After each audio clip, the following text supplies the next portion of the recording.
सोचो, अगर आपको सिर्फ इसलिए कॉलेज में एडमिशन ना मिले क्योंकि आप किसी पर्टिकुलर कास्ट से हो, या फिर आपको रेस्टोरेंट में एंट्री ना मिले क्योंकि आप पर्टिकुलर रिलीजन से हो, या फिर आपको जॉब सिर्फ इसलिए रिजेक्ट कर दी जाए क्योंकि आप एक विमेन हो। अगर आपको ये सब गलत लगता है तो समझ लो, आर्टिकल 15 ऑफ इंडियन कॉन्स्टिट्यूशन आपकी ही आवाज है।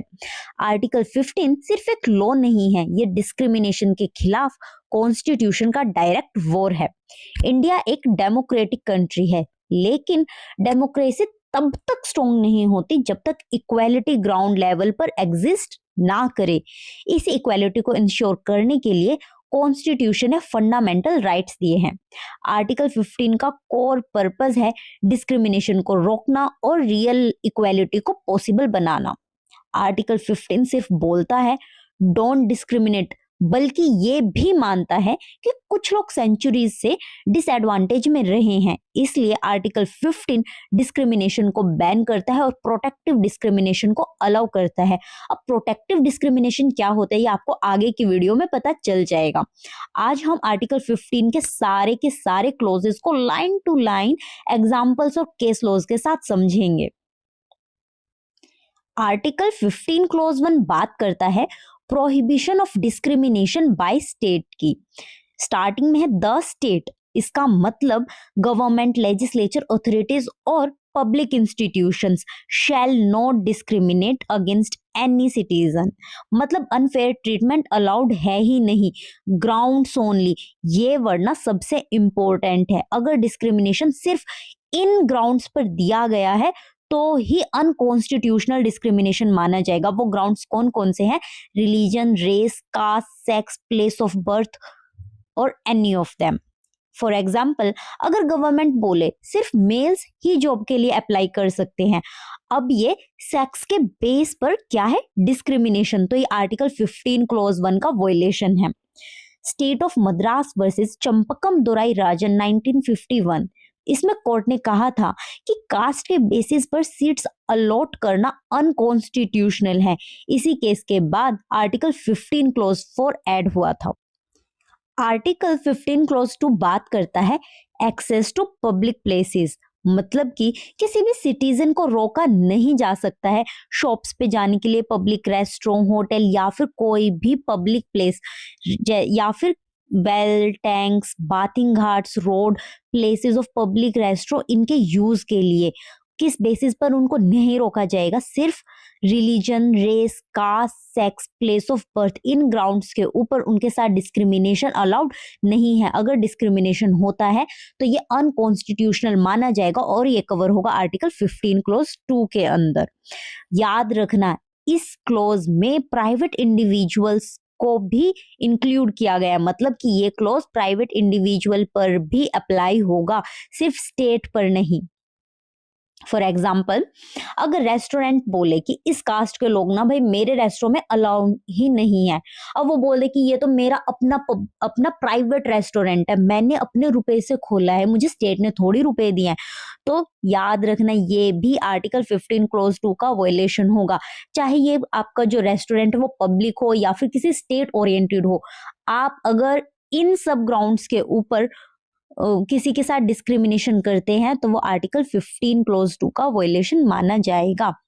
अब हम करते हैं इसका एक landmark case, Nain Sukhdas versus state of Uttar Pradesh 1953।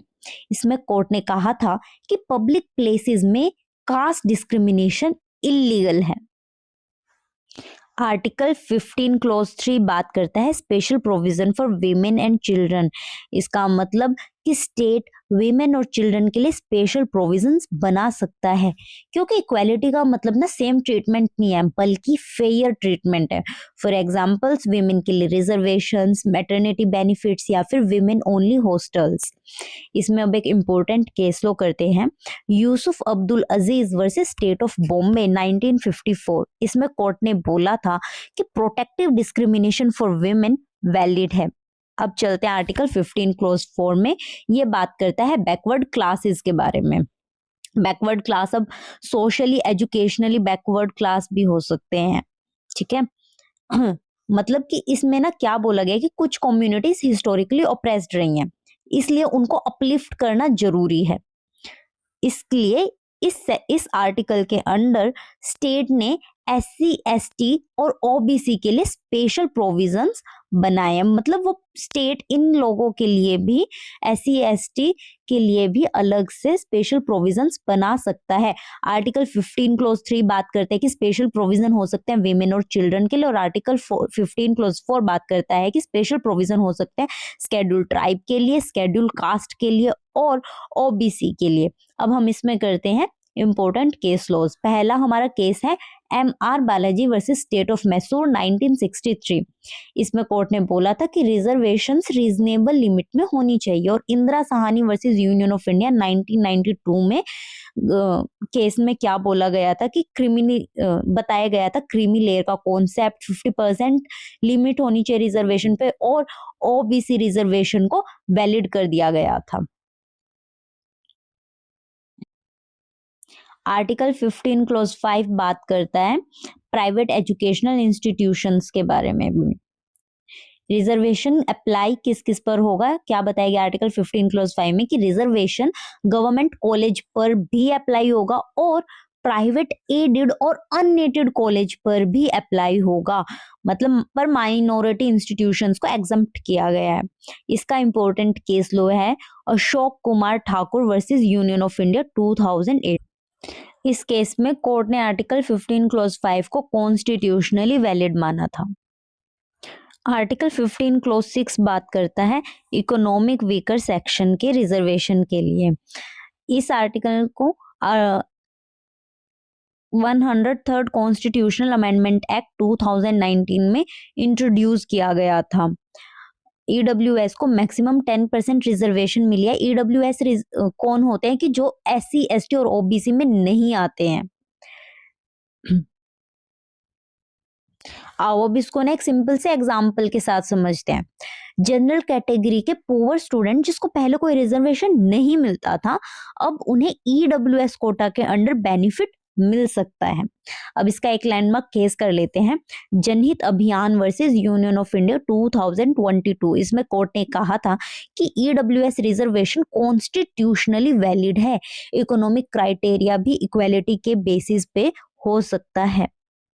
Economic criteria भी इक्वालिटी का बेस हो सकता है। आज की वीडियो से हमें पता चला कि आर्टिकल 15 हमें ये सिखाता है कि इक्वालिटी का मतलब सबको सेम ट्रीट करना नहीं है, बल्कि सबको फेयर चांस देना है। ये आर्टिकल डिस्क्रिमिनेशन को रिजेक्ट करता है और डिग्निटी को प्रोटेक्ट करता है, क्योंकि जब तक सोसाइटी में इनइक्वालिटी एग्जिस्ट करेगी ना, आर्टिकल 15 रेलिवेंट रहेगा। Because a constitution is not judged by how it treats the powerful but by how strongly it protect the weak. अगर आप लो स्टूडेंट हो, अगर आप लो स्टूडेंट हो तो आप इससे नोट्स बना सकते हो। अगर आप आम सिटीजन हो तो आप इसको और शेयर करो, क्योंकि आर्टिकल 15 सिर्फ लॉयर के लिए नहीं बल्कि हर इंडियन लॉ के लिए है। और ऐसी ही और वीडियोस के लिए मेरे चैनल को सब्सक्राइब करो।